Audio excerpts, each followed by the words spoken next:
Hi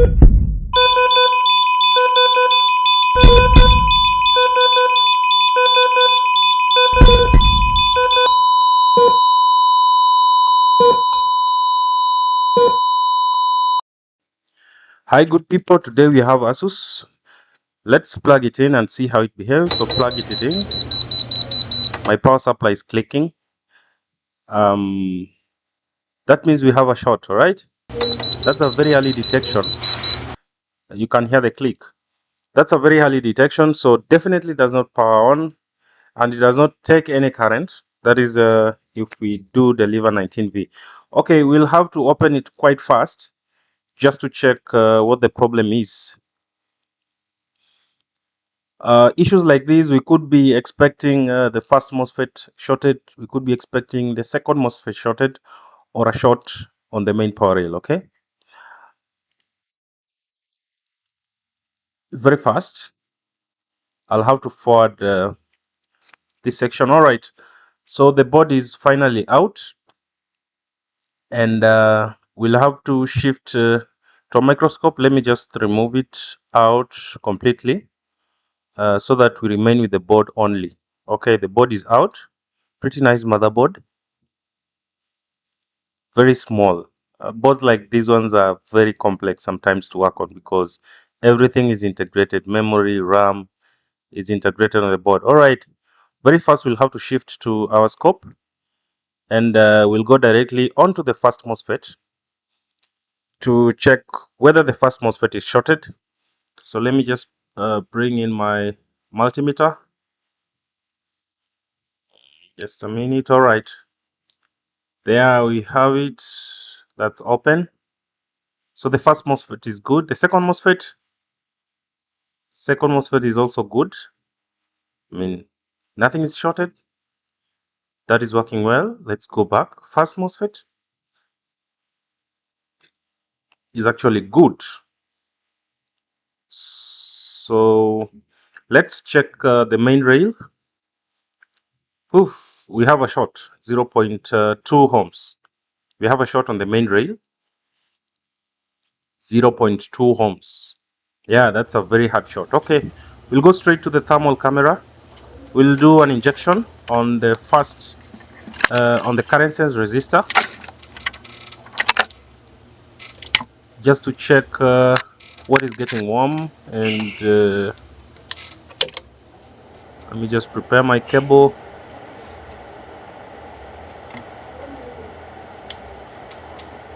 Thermal camera is usually very important in such cases because we would expect anything, including probably a straight shot from the 19V onto the GPU, onto the CPU, onto the PCH. This looks like probably a MOSFET in the main rail, or it could be a cap on the main rail, but it could be anything. GPU, we could be having very low ohms. Okay, fine, let's inject. And nothing is getting warm. I mean, on the CPU, we could be getting quite a higher resistance, not low resistance. Okay, nothing is getting warm. Looks like a component connected directly onto the main power rail and not anything. Okay, let's wipe the CPU just to be sure. And doing injection one more time. Nothing is getting warm. Nothing is getting warm. Okay, I'll have to. Nothing is getting warm totally. I'll have to increase the current. I'm using 1 ampere. Okay, there is something getting warm. There is something getting warm down here. Let me just increase the current a little bit, and there it is. So we have it. That looks like a damn capacitor. Okay. That looks like a cap. Yeah.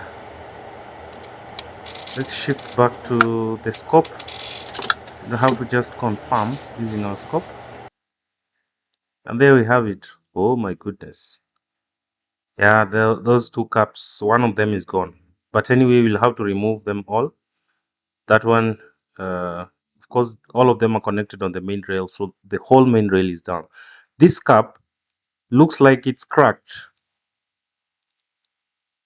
okay, but we'll have to remove all of them just to be sure and clear out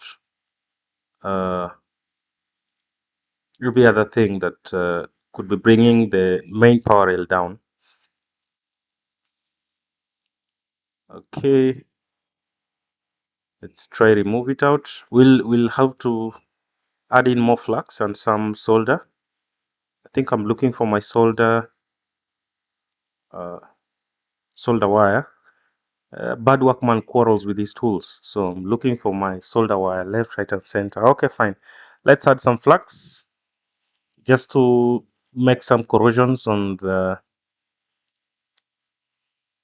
We'll just I'll just use solder paste because this one as well cannot be removed without some solder smeared on it. I would have used a hot air, but just to reduce the stress that is being given on the motherboard, it's easier to use a gun in such cases or case scenarios. Let me get some solder paste. Let me get some solder paste. My solder wire is I don't know where I placed it.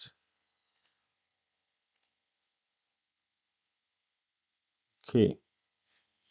Yeah, I of course I didn't really expect it to be a cap, but looks like an easy job, right?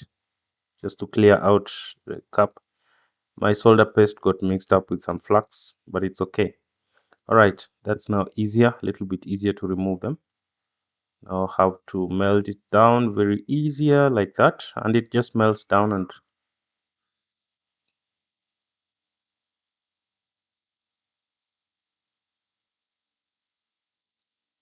why is it so glued? Let me hope it's not fixed onto the pads, but it's coming out easier. Okay, fine. The first cap is out. I'll have to remove the second cap, though not really necessary. All of them looked corroded. It would need a cap anyway for replacement, but it's okay. Okay, fine. We've done removal of all of them. We'll have to clean the area a little bit to remove the excess flux and do some pretty nice job.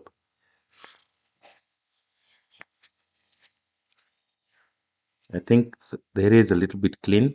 After this, we'll have to test our machine and ensure thing is okay.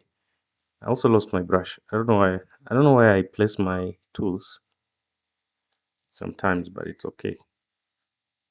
Sometimes we really you work backwards. Okay. Okay, I found the brush. Let me just clean the area well. The reason of this is to remove any traces of flux that will be surrounding the area. Okay. So again, we'll have to go back and check whether the short is still there. That's a very standard practice. So where is our right? We go back to the same point where we got this point here, and the short is gone. The short is gone. We have no short on the main rail, so the main rail is quite okay now. Right, we'll have to close it up a little bit, then we do a testing. So very fast again, I'll put some thermal paste. I think I wiped out the excess thermal paste which were there. I'll close it up quite fast. I mean, such shorted main rails are some of the easiest jobs when we have a problem on the board. Okay, we could be having, probably I've seen scenarios where we're having main rail shorted to 3.3 or shorted to 5V or shorted to any other rail. That is also possible, but this case was just a straight shot of the component on the main rail. Okay, I'm done assembly. Let me get my charger, and just for testing before I close it up quite well, let me yeah, I think this one is not connected. Let me just connect this well. I don't know that is what that is, but the board needs to be in a stable condition when we are doing the testing. Plug in is taking 0.27. I think my charger is also loose. Pressing the power button comes on with 0. My charger is loose, but it's okay. Pre-charge current 0.5. That is the current we need. I think the laptop is on. It went off again. My charger is loose, that is why. So I'll have to hold it in a very stable condition. But it just powered on, which is a good sign. Yes, the laptop is on again, taking around 0.4. Yeah, the laptop is on. So we did a successful repair here.